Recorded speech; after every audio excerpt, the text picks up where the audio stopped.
हे एकदा मेले ते पुन्हा पुन्हा मरायची पाळी नाही. कारण ज्यांचे पुत्र परत परत असं करतात त्यांना पुन्हा पुन्हा मरायची पाळी येत नसते. त्याच्याकरताच पुत्राची गरज आहे. पुन्नाम त्रायते यस्मात पुत्र प्रकृतीतः, घोर नरकापासून तारणारे पुत्र असतात. तरी ते करावं, त्याचं कर्तव्य आहे, केलं पाहिजे. आणि मग मला काय मिळालं त्याच्यापासून, मी 15वं कीर्तन असेल माझं जवळपास, 14वं तरी कीर्तन नक्की आहे माझं. तर मला एक शिकायला मिळालं की त्यांनी आईची सेवा जन्मात केली असेल, मी काही पाहिलं नाही संगती, पण दरवर्षी पुण्यस्मरण करतात हे डोळ्यानं पाहतो.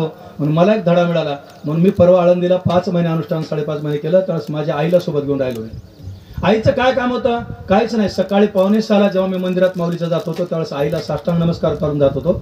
आणि अनुष्ठान करून वापस आले की परत एकदा आईला नमस्कार करतो आणि संध्याकाळी एकदा नमस्कार करतो. एवढ्यासाठी माझी मला आई गरजेची होती. विठ्ठल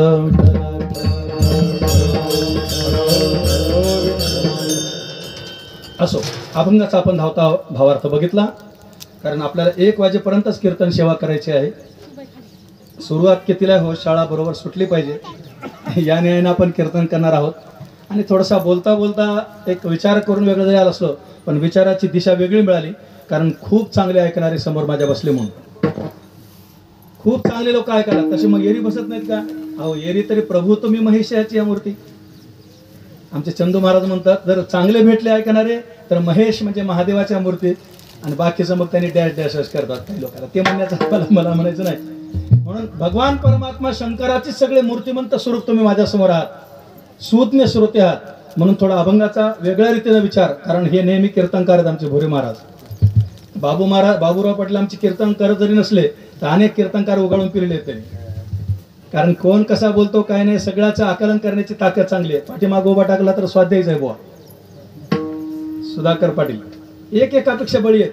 1-51 बडे बडे आहेत सगळे. गंगाधर मामा असतील, तानाजी महाराज असतील, निवृत्ती महाराज तर जेल ज्यावेळेस झाली त्यांना आयुष्यामध्ये तर लोकमान्य टिळकांनी जसं केलं गीतारस्य नावाचा ग्रंथ लिहिला तसं या निवृत्ती महाराजांनी बंकट स्वामीची भजन मालिका पूर्ण पाठ केली त्या काळात. आता आज पाठ आहे की नाही मला माहित नाही. कारण माझा अनुभव सांगतो. मला मी आळंदीला राहिल्यानंतर गाथा पाठ ज्ञानेश्वरी पाठाचे लोक भेटले. पितांबर शास्त्री आमच्या बोधेबाबांची सेवा केली. मोठे इंजिनियर आहेत पण त्याने ब्रह्मचार्यानं सांगितलं. मी म्हणलो महाराज गाथा पाठ तुम्हाला झाला, आता चिंता मिटली, ज्ञानेश्वरी पाठ झाली तुम्हाला. काय चिंता मिटली म्हणले, आठवच नाही आलंय, आवृत्तीच नाही म्हणले. एकदा पाठ करून आलो की फुगेरा थिंडालो म्हणले आम्हाला पाठ झालं म्हणून. पण कळाली म्हणजे आम्हाला चूक. नित्य वाचन केल्याशिवाय पाठांतर टिकून राहत नाही. ब्राह्मणानं जर मंत्र घोष केले असतील, वेद शिकला असेल 8 वर्ष शाळेत राहून तर रोज मंत्र म्हणला पाहिजे. नाही तर मंत्र आठवत नाही तसं रोज अभंग म्हणले पाहिजे, रोज भजन केलं पाहिजे. गाता गळा आणि वाहता मळा हे सगळ्यासाठी आवश्यक आहे. श्रोत्याने सुद्धा रोज श्रवण केलं पाहिजे. विठ्ठल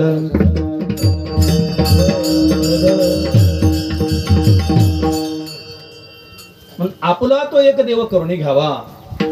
लक्षात ठेवा की आपल्याला मनुष्य जन्म का मिळतो हे बोलून गेलो मी. पाप पुण्य समान समी हा प्रमाणाचा विषय आहे. पण पाप कोणतं असावं पुण्य कोणतं असावं मी प्रस्तावनेमध्ये बोललो. परत ते विषय नाही घेणार. मग मनुष्य देह मिळाला असेल तर दुसरं कारण सांगतो बरं का.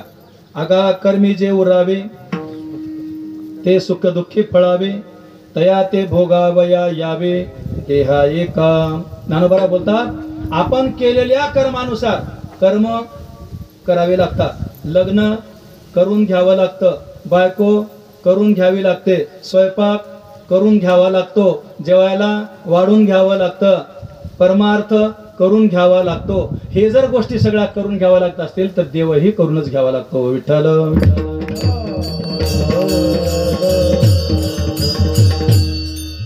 बरेच दिवस ब्रह्मचारी ग्रस्त होता. त्यानं विचारलं बाबा, त्याला कोणी भेटलंच नाही. पण त्याच्याकडे लक्ष गेलं त्याच्या नातेवाईकाचा. म्हणजे लग्न कधी करायचं आहे ते मला जेव्हा झालं तेव्हा त्याने सांगितलं झालं तेव्हा लग्न होत नसते, लग्न करून घ्यावं लागत असते. तिथून त्यानं भूमिका म्हणली. मग कसं करून घ्यायचं? प्रत्येक वस्तू करून घ्यावीच लागत असते. लक्षात घ्या, प्रयत्नानं करून घ्यावी लागत असते. बिना प्रयत्नाचं कोणतंच होत नसते. बायको करून घेत असताना प्रयत्नानंच करून घ्यावं लागते आणि बायको वागवताना सुद्धा प्रयत्नानंच वागावी लागते. बायकोला नवरा सुद्धा चांगला वागण्याकरता बायकोने प्रयत्न करूनच नवऱ्याला चांगली वागणूक द्यावी लागते. हे जर संसारात जीवनात घडत असेल तर परमार्थ सुद्धा केल्याशिवाय होत नाही. विठ्ठल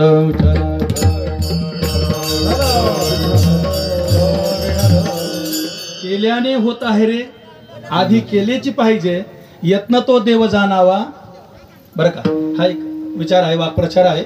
म्हणून केल्यानंच होत असतो, म्हणून संसार करावाच लागतो. बरेच महाराज, मी थोडीशी विरुद्ध भूमिका बोलतोय आज.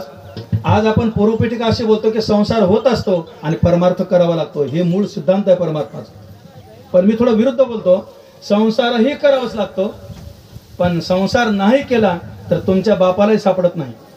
करावा लागतो याचा अर्थ असा की, उदाहरण मी मागे सांगितलं, हुशार शेतकरी काय करतात,